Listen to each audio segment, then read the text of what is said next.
3:15 y también Judas 1:3, que contendemos ardientemente por la fe que se nos ha sido dada. Es interesante, hermanos. Yo, en lo particular, yo me doy cuenta cuando un hermano, por eso les digo a título personal, me doy cuenta si un hermano ora en su casa cuando pasa al púlpito y ora. Yo me doy cuenta si el hermano lee la Biblia cuando lee aquí en la iglesia y que de repente está echando malas. Ahí ustedes se van a dar cuenta si el hermano realmente lee en su casa, porque ustedes saben muy bien que la literatura de la Reina Valera de 60 es una literatura española, es una gramática española, entonces se nos dificulta a nosotros. Por eso cuando vemos un hermano que está echando malas cuando lee, ese hermano no lee en su casa, esa hermana no lee en su casa. Entonces es muy importante que nosotros, hermanos, entendamos, y sobre todo me acuerdo mucho, hay un escritor que se llama C.S. Lewis, que es el famoso escritor de las crónicas de Narnia, ¿verdad? Seguramente usted vio esa serie de películas que son en realidad son una serie de libros de este escritor que también era cristiano, y me llamaba poderosamente la atención lo que decía este autor, que tiene que ver precisamente con la idea de que cuando un cristiano que se hace llamar cristiano y que conoce muy bien a Dios y que conoce muy bien las Escrituras, él puede hacer una buena defensa de la fe en Dios. Él sabe explicarlo de manera entendida, no se hace bolas, no se hace, como se dice llanamente, no se hace pelotas cuando lo está explicando. Y particularmente con la idea y la intención de que él sabe dar y explicar acerca de la fe en Dios. ¿Cuántos cristianos puede haber aquí? ¿Cuántos hermanos hay aquí en esta tarde que cuando llega un testigo de Jehová o que le tenemos que explicar a una persona incrédula quién es Dios, cómo acercarse a Él, que a veces ni siquiera sabemos? O los pasos para la salvación, a veces lo desconocemos. ¿Cómo queremos hacer una sana defensa de la fe si nosotros no conocemos la misma fe? Eso es algo ilógico en la vida cristiana. Ahora, ya estuvimos platicando acerca de la doctrina de la iglesia. Estuvimos viendo acerca de la doctrina de la iglesia, y esta es la segunda parte, y habíamos comentado acerca de la palabra iglesia, que proviene de una palabra griega, eclesia, que esta palabra eclesia significa los llamados fuera. Esto ya lo vimos, ¿sí? Ahora, la palabra eclesia tiene algunos sinónimos: es concurrencia, asamblea o congregación. ¿Por qué es importante decir esto? Porque en el Antiguo Testamento, usted recuerda muy bien que la traducción de la Septuaginta, que es la traducción del Antiguo Testamento del hebreo al griego, cuando se hablaba acerca de la concurrencia, de la asamblea de Dios o de la congregación de Dios como el pueblo de Dios, se escribió en griego eclesia. Y esa palabra fue retomada precisamente por los escritores del Nuevo Testamento para darle ese matiz que actualmente nosotros hoy conocemos. La palabra eclesia no es una palabra cristiana, pero nosotros le dimos ese matiz, ese significado apropiado para lo que vendría a ser la iglesia de Cristo, ¿sí? Ahora, la iglesia no empezó precisamente, más bien, mejor dicho, dentro de la deidad, nosotros sabemos cuáles son las funciones del Padre, del Hijo y del Espíritu Santo. El Padre planea, el Hijo ejecuta, y el Espíritu Santo, ¿qué? Mantiene, sustenta. Quiere decir que el tema de la iglesia no es un tema nuevo dentro del Nuevo Testamento. A la iglesia la podemos ver en el Antiguo Testamento. Y si jalamos más la historia, llegamos hasta la eternidad, hasta el mismo corazón de Dios. ¿Por qué? Porque fue Dios quien lo planeó. Antes de la fundación del mundo, la iglesia ya estaba planeada por nuestro Dios. Lo dice la primera carta de Pedro, capítulo 1, versículos 18 al 20, ¿sí? Ahora, hay una palabrita, o mejor dicho, el primer tema que vimos nosotros tenía que ver con la fundación de la iglesia. Una clave para entender la iglesia verdadera, la iglesia que maneja la Biblia, es entender la fundación de la iglesia. Esto ya lo estuvimos viendo la semana pasada, y en aquella ocasión vimos que la iglesia estaba destinada, o particularmente la iglesia ya estaba en la mente de Dios, lo dice Efesios capítulo 1 versículos 3 al 4, y lo que les acabo de comentar, que la iglesia estaba destinada a ser comprada por el sacrificio de Cristo. Ahora, la iglesia también estaba en profecía. Aquí podemos hallar profecías de Samuel, de Isaías y de Daniel. Esto ya lo vimos la semana pasada, solamente el caso de Isaías, ¿verdad? Yo no me voy a detener aquí. Ahora, la segunda cosa que vimos tiene que ver precisamente con el tema de la adoración. La segunda cosa que nos hace, que nos distingue de las otras iglesias o de las denominaciones o de las sectas es la adoración. Hay una forma en la cual Dios quiere que le adoren. El primer punto, o los primeros dos puntos que debemos de considerar, que de acuerdo a Juan capítulo 4, versículos 23 y 24, que la adoración al Padre debe ser ¿qué? En espíritu y en verdad. Ya no iba a importar el lugar, ya no iban a importar instrumentos, no iba a importar una ritualística como se hacía en el Antiguo Testamento. Eso también ya lo vimos la semana pasada. Ahora, me gustaría que sigamos con la tercera cosa, que fue donde nos quedamos, y tiene que ver particularmente con la descripción de la iglesia, ¿sí? Hay muchas personas, una de las cosas que podemos ver en primer lugar en la problemática en las denominaciones y en las sectas es que les ponen el mejor título a sus iglesias. Yo me acuerdo cuando vivía en Torreón que había una iglesia, una denominación que se llamaba Vino Nuevo, y abajito tenía una frase: los mejores catadores del vino de Dios. ¡Vámonos! O sea, le combinaron ahí, pero no es nada bíblico. ¿Sí? O sea, no tiene nada que ver con la Biblia, o mejor dicho, ¿a quién le pertenece la iglesia como para que tú le estés cambiando el nombre? ¿Es tuya la iglesia? Bueno, vamos a ver acerca de las descripciones que se mencionan en la Biblia. Seguramente todos se acuerdan de Mateo 16, 18, pero vamos a leerlo para que podamos ponernos en contexto. Mateo capítulo 16, versículo 18, por favor.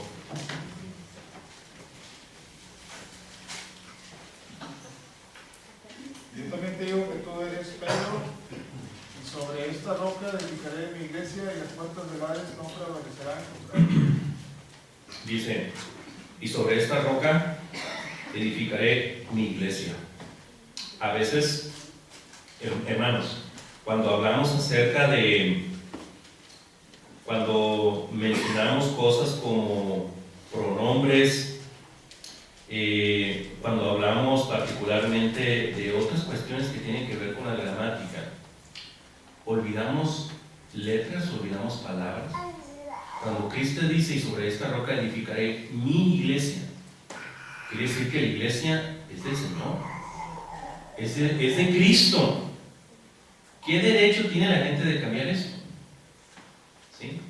Ahora, esto es un tema bien importante, porque cuando recuerdo hace como 5 años, también vivía en Torreón, me acuerdo que estaba estudiando con unas personas, y la persona con la que estaba estudiando se estaba debatiendo entre mormones o iglesia de Cristo. Y una vez me invitó, la primera vez que me invitó esta ahora hermana, me invita a su casa, y también citó a los mormones en la misma hora y en el mismo día. Y eran todos mormones. Y yo cuando llegué ya estaban ahí bien puntuales ellos. Y llegué, y pues el plan era que yo diera un mensaje, ¿verdad? Y pues no me lo esperaba. Y yo empecé a dar el mensaje, muy amables ellos, inclusive preguntaban cosas muy amables y muy interesados. Entonces, la plática, y ya cuando terminé dije: aquí va a empezar lo bueno, aquí yo me ya las preguntas y todo, ¿no? Porque siempre van uno, ¿se acuerdan cuando iba un tema de los mormones? Que iba el güerito y el morenito, porque dicen que los morenitos tienen una descendencia pecaminosa. Eso lo saqué de algunos textos mormones antiguos, entonces inclusive son, hasta podemos decir que hasta racistas, ¿verdad? Pero bueno, ahí les da lo siguiente. La primera pregunta que me hicieron, eso fue suficiente ya para que se acabara la disputa, la polémica. Porque me preguntaron, ¿y cómo se llama tu iglesia? ¿Cómo se llama tu iglesia? Y yo le dije, mira, te voy a decir dos cosas. Primero, yo te puedo decir que no es mi iglesia, es la iglesia de Jesucristo. Ahí lo dice Mateo 16, 18. Y particularmente no tiene nombre, más bien es una posesión, es una propiedad, y esa propiedad es de Cristo. No es tanto un nombre, es una posesión. Y me acuerdo que ellos se quedaron pensando, y uno empezó a abrir la Biblia, pero ahí se quedaron. Y como nunca los yo siempre lo escuchaba que te responden y eso, cuando les dije eso, ellos se quedaron callados y yo cerré mi Biblia y pues este era todo lo que quería, el mensaje que traía. ¿Tiene alguna pregunta a la señora que me invitó? Y me dijo, no, hermano. Bueno, pues ya me paso a retirar entonces, ¿verdad? Pero yo me he topado, antes me topaba con otros que te sacan Biblia y te meten muchas cosas ahí bien distorsionadas. Por eso les digo, si no conocemos apropiadamente la doctrina, podemos caer en confusión. La primera cosa que debemos estipular en la descripción de la iglesia, que es iglesia de Cristo, no porque sea un nombre, es porque es una posesión, es una propiedad. Cristo está diciendo claramente, mi iglesia es de Él la compró con su sangre. Eso es lo primero que usted debe de estipular cuando se topa con algún sectario o con algún denominacional. Ahora, ¿a qué iglesia se refiere? Porque aquí podemos mencionar tres cosas. Mi iglesia, pero ¿a qué iglesia estaba refiriendo? Efectivamente, a la iglesia de Cristo, pero ¿de qué lugar? Es lo que quiero que sepa. ¿No vas a la iglesia de Jerusalén? O a toda la iglesia en su conjunto. Podríamos decir que estaba refiriendo a la iglesia como un ente universal, mundial, ¿sí? Porque la Biblia también menciona, como lo dice Romanos 16, 16, las iglesias de Cristo. Pero es que se estaba refiriendo a las iglesias locales. Y también podríamos referirnos a las iglesias en una región. Por ejemplo, la iglesia de Cristo en Monterrey. Bueno, la iglesia de Cristo en Monterrey está en San Bernabé, está en Apodaca, bueno, es el área metropolitana, ¿va? Pero está en Nitras, está en Industrial, está en Guadalupe. O sea, cuando hablamos de la iglesia en Monterrey nos referimos al conjunto de iglesias que la conformamos. Y así la iglesia que está en Torreón, la iglesia que está en Tampico, la iglesia que está en Ciudad de México, todo eso es la iglesia de Cristo, pero con un enfoque universal, ¿sí? Ahora, les comentaba acerca de Romanos 16, 16. Romanos 16, 16. Ahí hay una palabrita bien interesante también.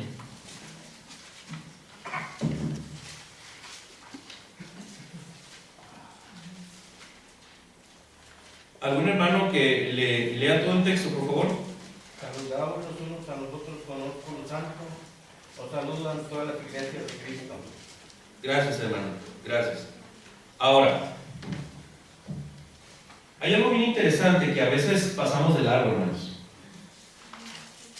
Y tiene que ver precisamente con esta, porque es una expresión descriptiva. Ahora, cuando hablamos iglesia de Cristo, ¿a qué nos estamos refiriendo? Esa palabra de es vital para entenderla. ¿Ya lo dijiste tú, hermano? Adelante. A que Le pertenece. Simple y sencillo. Yo sé que esto es muy básico, hermanos, pero a veces lo básico a veces también se nos escapa. Cuando hablamos de las iglesias de Cristo, estamos refiriendo a la congregación, a la concurrencia de hermanos, a la asamblea de hermanos que le pertenecen a Cristo, que son de Cristo, ¿sí?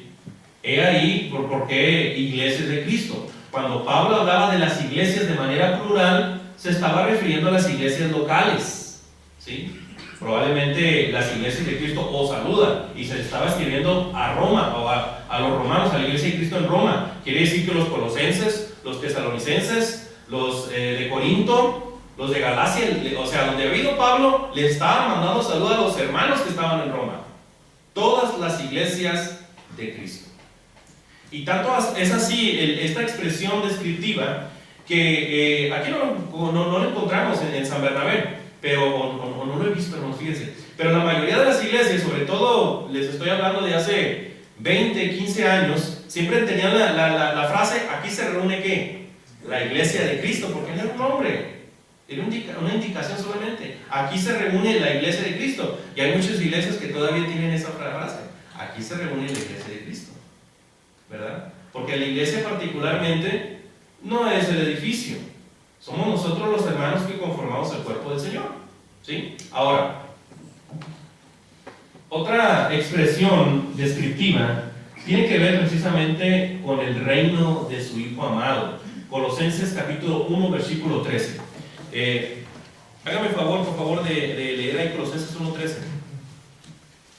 El cual nos ha librado de la potestad de las tinieblas y preparado al reino de su amado Hijo.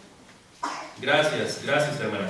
Ahora, dice, el cual nos ha librado de la potestad de las tinieblas, trasladado al reino de su amado Hijo. Como mencionamos la otra ocasión, hermanos,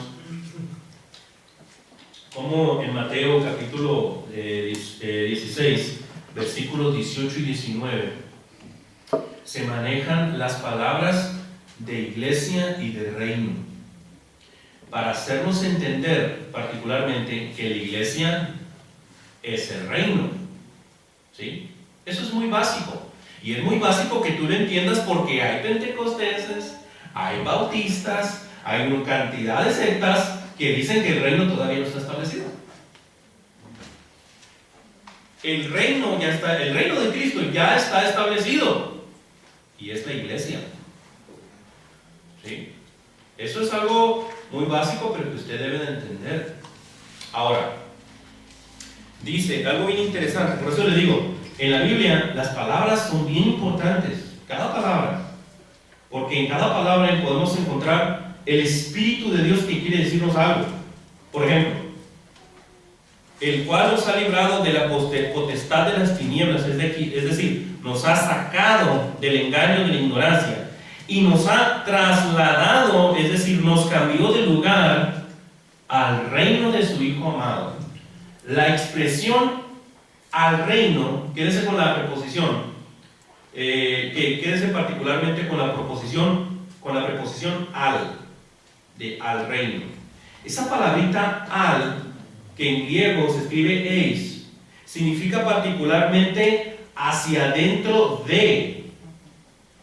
Es decir, que nosotros dejamos una vida pecaminosa, una vida de engaño, una vida de ceguera, se nos arrancó de la potestad de las tinieblas y se nos llevó hacia adentro del reino de Jesucristo. Al significa hacia adentro, ¿sí? Ahora, esto es algo bien importante porque es algo que se está cumpliendo en estos tiempos. Ahora, vamos a leer ahí en Primera de Pedro, capítulo 2, versículo 9. Primera de Pedro 2:9, por favor. Mas vosotros sois linaje escogido, real sacerdocio, nación santa, pueblo adquirido por Dios, para que anunciéis las virtudes de aquel que os llamó de las tinieblas a su luz admirable. Aquí la palabra de Dios dice que somos real sacerdocio, pero esto lo aclara mejor Apocalipsis 1:6, perdón. Apocalipsis 1:6. Que nos hizo reyes y sacerdotes para Dios, su Padre. A Él sea gloria e imperio por los siglos de los siglos. Amén. ¿Qué nos está diciendo este versículo? No le dé miedo, dígalo. ¿Que somos qué? Somos reyes y sacerdotes. Eso es muy profundo para tratarlo en esta tarde, pero si somos reyes es que pertenecemos a un reino, y ese reino es la iglesia. Me gusta mucho cómo lo expresa particularmente Filipenses capítulo 3, versículo 20. Acompáñenme por favor a leer Filipenses 3:20.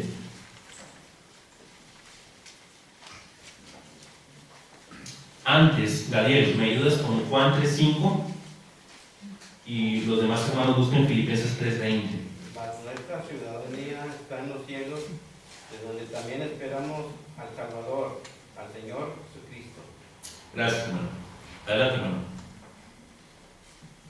Respondió Jesús: de cierto te digo, que el que no naciere de agua y del Espíritu no puede entrar en el reino de Dios. El que no naciere de agua y espíritu no puede entrar al reino de Dios, que es la iglesia. Yo siempre digo que la iglesia es un pedacito de cielo como aquí en la tierra. Entonces, eso es algo que nosotros, hermanos, sinceramente se los voy a decir con el corazón en la mano. Yo me acuerdo, me pasó, de hecho fue el día que gradué de la MEP, que andaba haciendo mis cambios para acá, para San Bernabé, y que me fui en Uber, que fue el día de mi graduación, y me acuerdo que platicaba con el conductor de Uber, y no me acuerdo cómo salió el tema de la Biblia.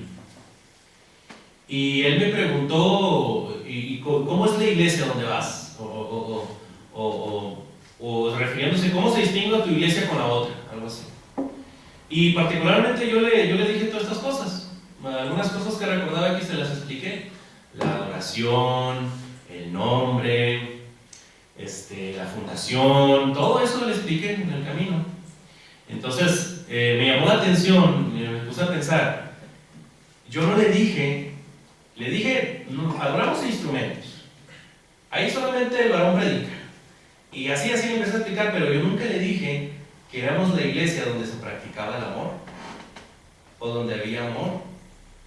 Eso es un error a veces en el que caemos. Siempre intelectualmente podemos discutir y saber la verdad, pero si sin esos elementos tan importantes como el amor, el perdón y la misericordia, difícilmente vamos a poder hacer un evangelismo sin palabras, que nuestras acciones hablen, que nuestras obras hablen, para que de esa manera las personas también puedan venir a la luz de Cristo. Entonces, nosotros tenemos la verdad, sí, pero también nosotros tenemos que reflejarla mostrando la luz de Cristo en nosotros, mostrando la gloria y la fama de nuestro Señor Jesucristo. Porque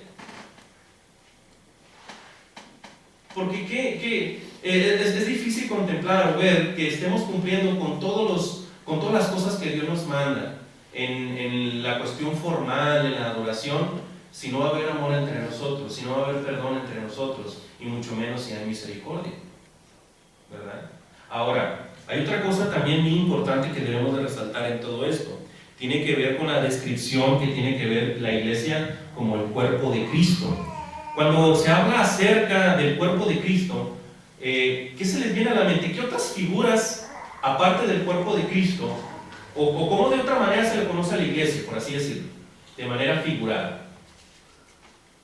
Hay muchas descripciones o figuras que se utilizan en la Biblia para referirse a la iglesia. ¿Cuáles son unas de ellas? ¿Se acuerdan? La esposa de Cristo. ¿Qué más? Que era una de las cosas, la novia. ¿Qué más? Columna y baluarte. Ándele. ¿Qué más? Cada una de las cosas o figuras que nosotros encontramos en la Biblia tienen un propósito o hay algo que podemos aprender de eso.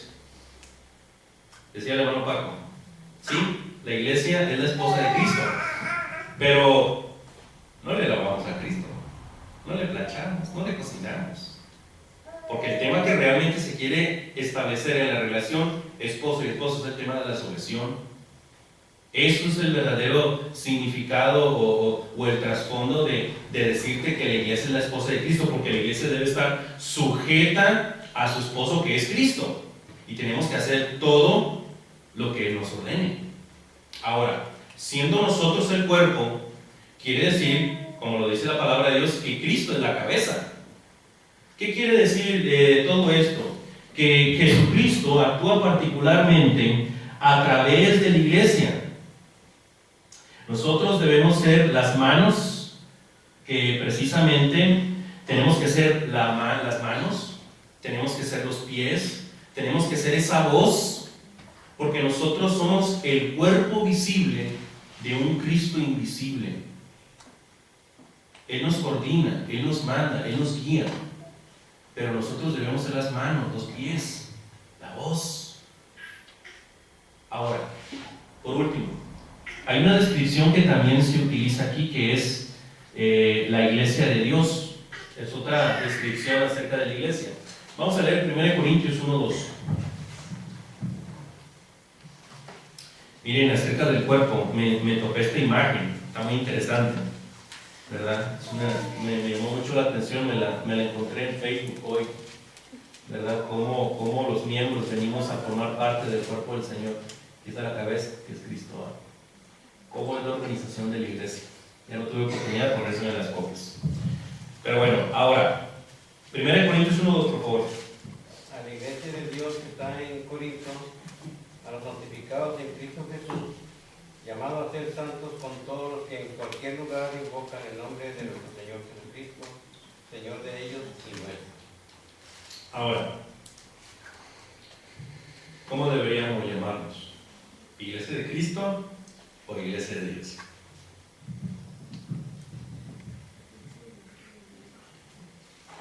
Ahí es iglesia de Dios. También dice santificados en Cristo. Así es. Es la relación con Dios, ¿no? Básicamente, hermanos, hay que ver la relación y el contexto en el que se está hablando. Quiere decir que la iglesia, básicamente, no que tenga que llevar esa expresión descriptiva, se refiere particularmente a la idea de que la iglesia proviene de Dios, viene del mismo corazón de Dios, ¿sí?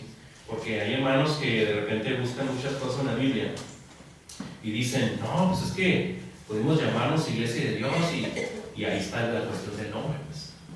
Iglesia de Dios y no hay ningún problema mientras nosotros hagamos bien lo que dice la Biblia, ¿verdad? Pero vemos en Romanos 17, adelante hermano, ¿quieres comentar algo? Pero somos comprados por sangre, por Cristo, Exactamente. ¿verdad?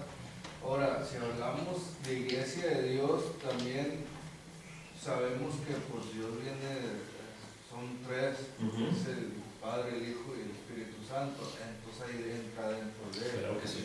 Pero realmente pues nosotros somos comprados por sangre y fue Cristo el que murió. Definitivamente, y tu punto es aceptable, hermano, y apropiado, porque particularmente no, o sea, se refiere a Dios, ¿verdad? Entonces, pues sabemos que en la deidad hay tres personas, el Padre, el Hijo y el Espíritu Santo, pero particularmente en el texto lo que se está refiriendo es que la iglesia proviene de Dios, viene de Dios, ¿verdad? Pero sabemos que quien compró, a quien le pertenece la iglesia es a Cristo, y que cuando venga Jesucristo por segunda vez y que vayamos al cielo, será el mismo Cristo quien va a entregar a la iglesia al Padre, ¿verdad? Entonces, esa es una bella figura que se menciona en la Biblia, particularmente en las bodas del Cordero, ¿verdad? Ahora, la descripción de la iglesia también es un tema muy importante, que no es un nombre, es particularmente una posesión, y es una posesión de Cristo, ¿verdad? De esto también podríamos decir un montón de cosas, pero quiero tratar otro punto, ya con esto terminamos, ¿sí? Ya hablamos el tema de la fundación de la iglesia, ya mencionamos el tema de la adoración de manera escueta, y también mencionamos acerca de la descripción de la iglesia. Ahora, un tema que a mí me preocupa bastante, hermanos, que es el punto discordante con las sectas y las denominaciones, tiene que ver particularmente con el plan de salvación para venir a formar parte de la iglesia. Si algo está verdaderamente torcido y desviado, tiene que ver con el plan de salvación, ¿sí? Ese es uno de los temas más les comento, más marcados y que muchos grupos sectarios todavía no entienden, ¿sí? Vamos a tratar de explicar algunas de estas cosas de manera sucinta para poder entender esto. Miren, por lo regular, les comentaba, hace un mes yo creo, yo estuve viendo el Gadiel cuando llegó un bautista que tocó las partículas, hermano Mario. ¿Sí estaba, verdad? Okay. Estaban los bautistas evangelizando aquí en San Bernabé y tocó, yo creo que era el pastor de esa iglesia bautista, y me regaló un folletito y me dice, oiga, si usted se muere el día de hoy, ¿sabe a dónde se va? Digo, yo traía fresco el tema del Hades, que les había dado otra vez, y le dije, al Hades, y espero que en el paraíso. Entonces él se quedó así, ok, y me dio el papelito y se fue. Y dije, se me fue la oportunidad de pues aquí agarrarlo y pues, enseñarle, que platiquemos de la palabra de Dios, ¿verdad? Básicamente. Y a los 15 minutos regresó. Pero ¿cómo está eso del Hades? Me dice. Y ya tenía la Biblia y empezamos a platicar. Pero yo también había leído el folleto que él traía. Y venía la siguiente oración del pecador. Así es como ellos enseñan, muchos grupos sectarios enseñan cómo puede ser salvo. Con una famosa oración. Van puerta por puerta y le dicen, lee esta oración y tú vas a ser salvo. Es más, ni les dicen ve a la iglesia, no.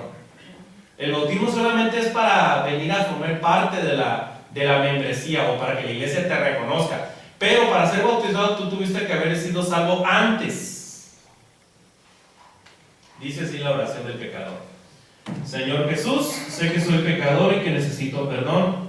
Sé que moriste en la cruz por mí, me arrepiento de mis pecados y te pido perdón. Te invito a que entres en mi corazón y en mi vida. En este momento confío en ti como mi Salvador y prometo seguirte como mi Señor. Gracias por salvarme. Amén. ¿Qué errores ven en eso? En la oración como tal. O sea, parece estar bonita, pero aquí hay errores. Va dirigida a Jesús. No se está orando en el nombre de Jesús porque la oración va dirigidas al Padre. Juan capítulo 14, versículos 13 y 14. Ahí podemos ver, hermanos, podemos ver y entendemos en el caso de Nadab y Abiú en Levítico 10, que Dios les había establecido muy bien que no metieran fuego extraño, que se presentaran de la mejor manera, y ellos al romper lo que Dios había establecido, Dios los acabó en ese momento.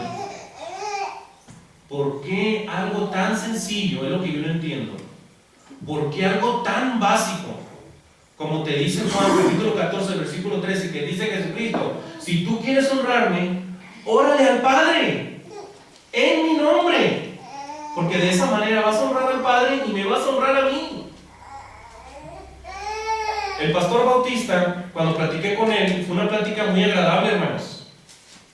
Estábamos de acuerdo en algunos puntos, y él muy amable, muy atento, y me escuchó no como un testigo de Jehová, que ellos a la defensiva desde un principio, pero el pastor muy amable, muy atento, y yo le dije, es que no es la manera en la cual uno es salvo.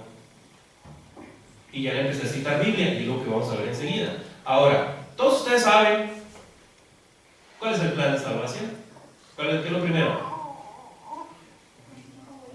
Oír. ¿Qué más? ¿Qué más, hermanos? Menos predicadores, ¿eh? Creer.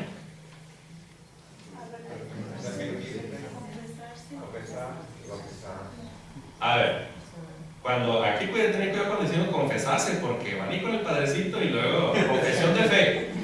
Confesión de fe, ¿y qué más? ¿Y qué más? ¿Saben que el plan de salvación también incluye ser fiel hasta la muerte? ¿Saben ustedes que la parte más difícil del plan de salvación es mantenerse fiel? No nos quedemos con el bautismo, hermanos. Muchos hermanos se quedan en el bautismo y se van. Espérame, el plan de salvación todavía surte efectos en tu fidelidad hasta la muerte. Dice Apocalipsis 2:10, sé fiel hasta la muerte y yo te daré la corona de la vida eterna. Eso es muy importante, hermanos. Ahora, mencionan los textos bíblicos. Ahí ya de plano ya mucho hermano, ya tampoco. Ahora, por favor, hermanos, apunten los siguientes textos bíblicos. Más bien, están en las hojas que les di. En las hojas que les di están. Hagan todo lo posible, hermanos. De verdad.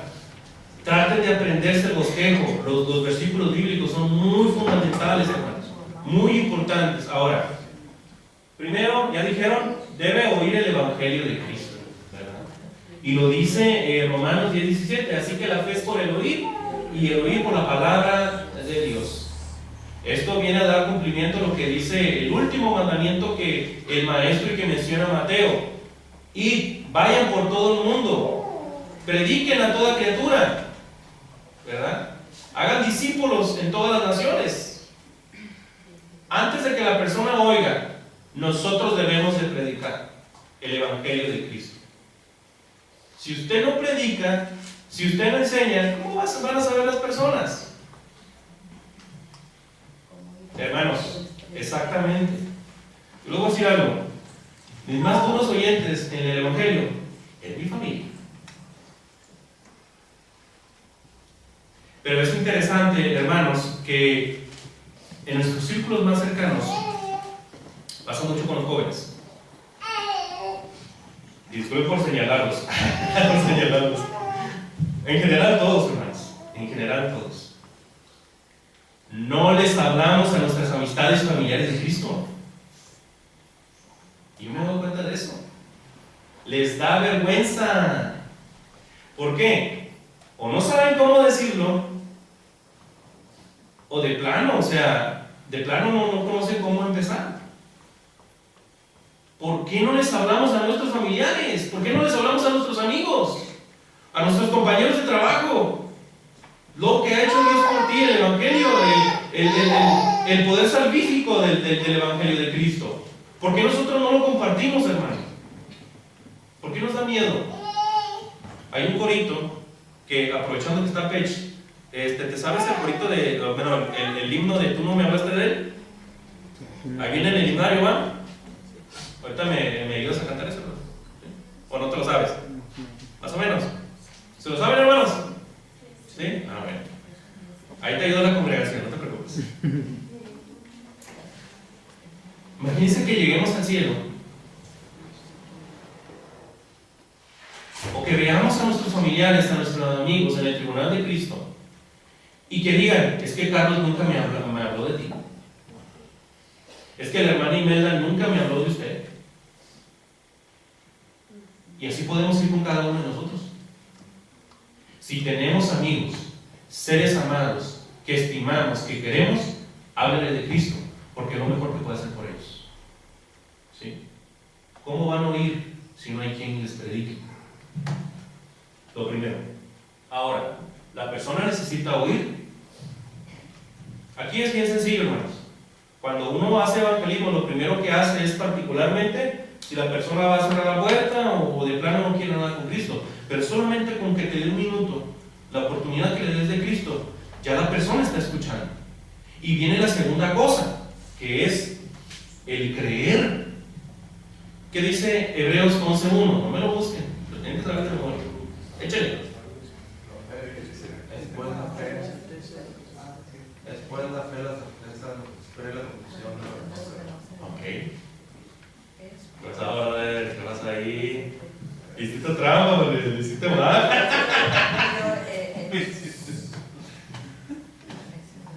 Es pues la fe, la certeza de lo que se espera, la convicción de lo que no se ve. Lo primero que debemos de enseñar a la persona cuando tenemos la oportunidad de hablar de Cristo es hablarle de Cristo, hablarle de Dios, hablarle de la Biblia. Porque al momento de ellos estar oyendo, y en la medida que estén oyendo, se va a crear en su corazón la fe, esa certeza, esa convicción. Y la gran mayoría de las personas en la actualidad ya tienen cierta noción de Dios, hermanos. Inclusive reconocen a Dios. Por esa parte no batallamos mucho. Y ahí viene la tercera cosa. Estos versículos son muy importantes, ¿verdad? Este versículo, Marcos 16:16, yo siempre me gusta usarlo porque Marcos es uno de los relatos del Evangelio olvidados. ¿Sí? Y porque cuando me topo con una persona, es que yo ya recibí al Señor en mi corazón. ¿Cómo lo recibiste? Es que yo oré y ya me perdonó mis pecados y hubo en una noche que yo estaba dormida y empecé a sentir que el cuerpo se puso caliente y sentí una electricidad. Llegó el Espíritu Santo. Y le dije al pastor y me bautizaron. ¿Es en serio, hermanos? ¿Es en serio, hermanos? ¿Sienten una electricidad? No sé, pero la Biblia no enseña eso. Ahora, la persona debe de arrepentirse. Hay un tema bien importante acerca del arrepentimiento, hermanos. Esos versículos son versículos que ustedes conocen muy bien, por eso no los estamos leyendo. Aparte sé que los están viendo y los tienen en sus notas. Hay algo bien importante que nosotros debemos de... Recuerdo, le comentaba a Gabriel hace un momento, un hermano estudiante de la MED, hubo una persona que se bautizó, creo que fue en Sierra Ventana, y él dice, el día de ayer, dice, estaba comentando de un bautismo del día anterior, el día de ayer hubo una pecadora que recibió al Señor. Y yo cuando digo pecadora dije, espérame, pues si todos estamos en la condición, o sea, pero la verdad de todo esto, hermanos, es que si tú le exhibes de esa manera a una persona el pecado, lo primero que va a hacer es que va a parar, va a sacar las uñas. Usted tiene que ser bien cuidadoso, ¿sí? Todos somos pecadores, pero hay pecadores salvados y pecadores no más, ¿sí? Ahora, esto es bien importante, hermanos, porque el arrepentimiento es el corazón de la conversión. ¿Qué significa arrepentimiento, hermanos? Cambio de... Tú no digas porque yo lo he repetido mucho en los estudios. Ya Dejar sabes. de ser malo y aprender a hacer el bien. Básicamente, cambio de corazón, cambio de mente, cambio de camino. Hay una tristeza, hermanos, o sea, para eso es el Evangelio, para que la palabra de Dios nos redarguya, nos haga cambiar. Y debemos de sentir ese deseo. La persona que quiera recibir al Señor, como la palabra de Dios lo dice, la persona tiene que necesita reconocer que hay algo que está haciendo mal y que está separada de Dios, ¿sí? Que quiere hacer un cambio en su mente, quiere hacer un cambio en su corazón, y para eso la importancia de hacerle entender de la problemática del pecado, que el pecado destruye todo, mi familia, mi relación matrimonial, mi trabajo, porque el pecado es un cáncer que se va extendiendo. Entonces, en unas semanas, hermanos, vamos a ver algo de evangelismo y vamos a ver acerca del pecado. Y eso es un tema bien importante porque el arrepentimiento nos lleva precisamente a buscar un cambio en nuestra vida. Y en ese cambio, estar más cerca, cuando tener una relación que antes estuvo truncada por el pecado, ¿sí? Ahí están los textos bíblicos que nos ayudan acerca del arrepentimiento. Ahora, la confesión de fe, o la confesión de que Jesús es el Hijo de Dios. Esto, a mí me gusta mucho utilizar esta, hermanos, Mateo 10, 32, 33. Al momento cuando yo les explico, ellos, pues, ¿cómo es la confesión? Me preguntan, ¿cómo es eso? Bueno, tomamos siempre el ejemplo de Felipe y el etíope eunuco, donde reconoce el etíope que Jesucristo es el Hijo de Dios. Pero hay algo muy bonito en todo esto, hermanos. Hay algo muy bonito. Dice Mateo 10, del 32 al 33. ¿Alguien que me ayude a leerlo, por favor? A cualquiera pues que me confiese delante de los hombres, yo también le confesaré delante de mí, de mi Padre que está en los cielos. Que cualquiera que me niegue delante de los hombres, yo también le negaré delante de mi Padre que está en los cielos. Gracias. A mí se me hace una expresión muy bonita del maestro, porque dice que la persona que confiese a Jesucristo delante de los hombres, ¿qué va a confesar? Que Jesucristo es el Hijo de Dios. Yo le confesaré a mi Padre que está en los cielos. Hermano Mario, cuando tú confesaste a Jesucristo como el Hijo de Dios, el mismo Cristo, ahí en la diestra de nuestro Dios, le dijo al Padre, mira, ya viste a Mario que confesó que soy el Hijo de Dios. Nuestro nombre sonando ahí en el mismo cielo. Eso es algo muy hermoso que realmente es algo muy, muy tierno, algo que nos debe de motivar precisamente, que nos va a llevar precisamente para el siguiente paso. Ahora, no es tanto, hermanos, que el paso número 1, el paso número 2, el paso número 3, y así, es que estamos armando las piezas. La palabra de Dios, hermanos, y particularmente el Evangelio, me llamaba mucho la atención una anécdota que decía de la siguiente manera, que en los tiempos del rey Carlos I, rey de España, no me acuerdo en qué año vivió ese rey, yo me imagino que entre 1300 y 1600 aproximadamente, vamos a poner esa fecha exacta. Resulta que el rey quería que hicieran una estatua del rey Carlos, pero para hacer la estatua necesitas una imagen del rey desde todas las perspectivas, ¿sí? Entonces, como no había fotografía en aquel tiempo, contrataron a un pintor llamado Van Dyck. Y Van Dyck pintó los lados de Carlos I, primero del lado izquierdo, luego del lado derecho, luego de frente, la parte de atrás, inclusive una de por arriba. Entonces, hasta ahorita se han guardado esos lienzos. ¿Por qué? Porque todas esas pinturas, esos lienzos, le sirvieron al escritor para hacer una escultura de Carlos I. Cuando nosotros leemos la Biblia, también debemos de hacer lo mismo. Tratar de ver todos los aspectos que nos dice la Biblia. Porque hay bautistas, hay pentecosteses que se quedan con Juan capítulo 1, versículo 11 en adelante, que solamente se quedan con el recibir a Jesucristo en tu corazón. Por cuanto todos lo recibieron, les dio potestad de ser llamados hijos de Dios, y se quedan con el recibimiento. Cuando el recibimiento, no me acuerdo cuál es la palabra griega que se utiliza, tiene que ver con el entendimiento de lo que tú vas a hacer, ¿sí? Pero olvida Marcos 16:16. El que creyere y fuere bautizado será bautizado.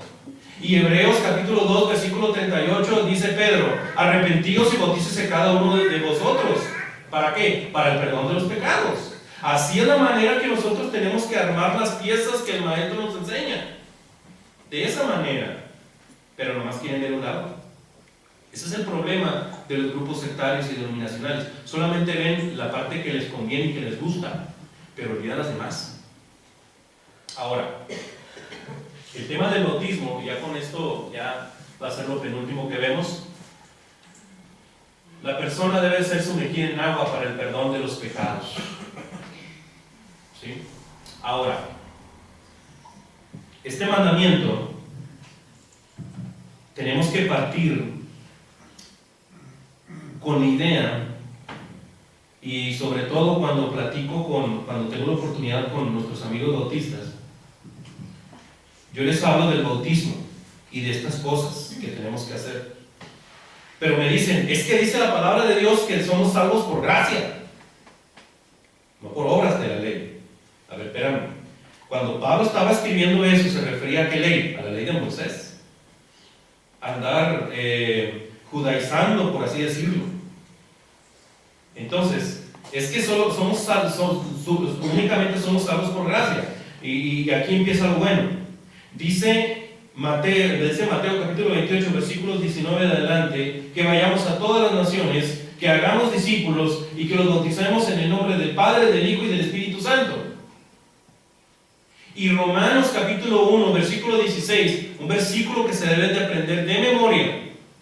El apóstol Pablo dice: porque no me arrepiento del Evangelio, porque el Evangelio es el poder de Dios. ¿Para qué? Para salvación. ¿Qué es lo que te salva? ¿Qué es lo que salva? El Evangelio. Ahora, aquí viene la pregunta buena. ¿Qué es el Evangelio? Muerte, sepultura y resurrección de Cristo. ¿En qué parte de la Biblia viene? Eso es el Evangelio. Ahí les digo. Primera de Corintios capítulo 15 versículos 1 al 4. Vamos a leerlo. Esto es el Evangelio, hermanos. Esto es el Evangelio. Para eso es el bautismo. Primera de Corintios capítulo 15 versículos 1 al 4, por favor. Además os declaro, hermanos, el Evangelio que va a ser predicado, el cual también recibisteis, en el cual también perseveráis, por el cual asimismo, si retenéis la palabra que vos he predicado, sois salvos, si no creísteis en vano. Porque primeramente os he enseñado lo que hicimos cuando subí, que Cristo murió por nuestros pecados, conforme a las Escrituras, y que fue sepultado y que resucitó el tercer día, conforme a las Escrituras. Eso nunca se les olvida, hermanos. Sí, el Evangelio es lo que dijeron, pero hay que fundamentarlo bien. Pablo dice: esto es lo que yo les he predicado, esto es lo que yo les he enseñado, que Cristo murió, que fue sepultado y resucitó al tercer día. Esa es la buena noticia. Pero esta buena noticia, ¿qué tiene que ver conmigo? O sea, ¿de qué manera me beneficia eso a mí? Sí, le puso un alto al diablo, sí, le puso un alto al pecado, pero es la manera en la cual nosotros también vamos a poder ser salvos. ¿Cómo lo podemos ver aplicado esto en nuestra vida? ¿Alguien se acuerda? Romanos capítulo 6, siempre relacionen 1 Corintios 15 del 1 al 4 con Romanos capítulo 6 versículos 3 al 4. Vamos a darle lectura.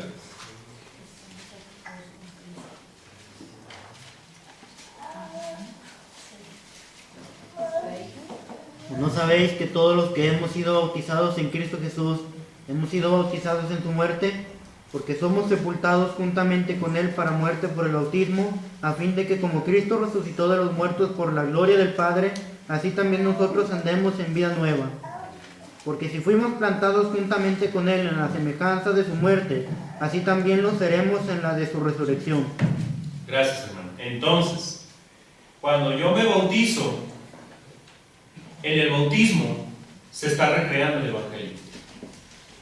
Por eso el Evangelio es el poder de Dios para la salvación. Para la salvación.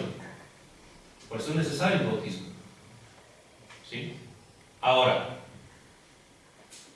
en el bautismo, hermanos, en el bautismo, nosotros vemos agua. Pero Dios, ¿qué ve? La sangre de su Hijo Jesucristo. Cuando nosotros nos bautizamos, por la obediencia, entramos en contacto con la sangre del Señor. Lo que nos salva es la obediencia, hermanos.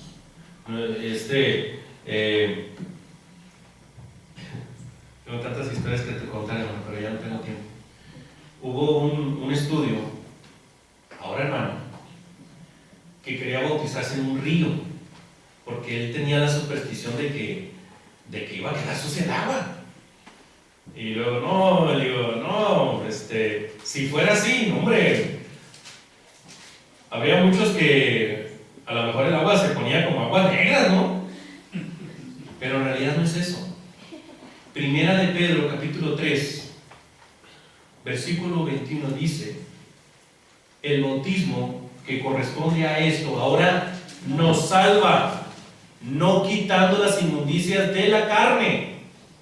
No te quita la enfermedad, no te quita la deficiencia, etc. Sino más bien como ¿qué? Como una buena aspiración, una buena conciencia ante Dios, hacia Dios. Eso es muy importante que también lo entendamos. ¿Sí? Ahora, la parte más importante del plan de salvación